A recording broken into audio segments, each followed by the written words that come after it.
nababwiye ko twari twagize igitero ku bijyanye n'ubutunzi baraduteye mu Burundi. Nimwiyumvire nk'abantu bahaye amadorare bagatwara muga ntibigere bazana ivyo bagiye kugura. Nuvuga basahuye Uburundi. Mubahanure.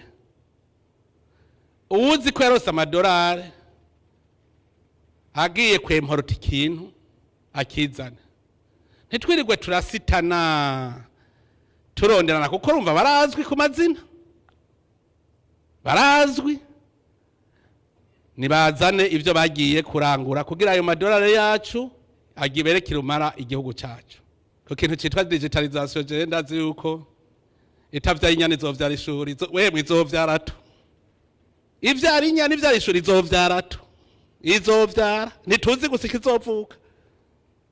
Ko kintu citwa digitalization budget programme kubera nabagunduye. Décembre revision budgétaire izoba. Abashinga bateka mumfashe gusa mwebwe mumpe basibimirika. Muze mumpe bimirika kuko burya arashobora kuza kubakorompaga. Mwari mubizi yuko none bibaho muri komisiyo hajya bagenda gafuga gosha akiri miliyoni 10 yaraje kajya article kavemo ukora ibishoboka byose agaca agenda kurujya wundi yaraje kajya article kavemo kuko tutabaye seriye ndababwire ntidushobora gushika 2040 ntidushobora iyi bije guhanya ko dutanguye urugendo tugenda muri 2040 umwe wese niyerekane ati jaya mahera azoshikana kuri iki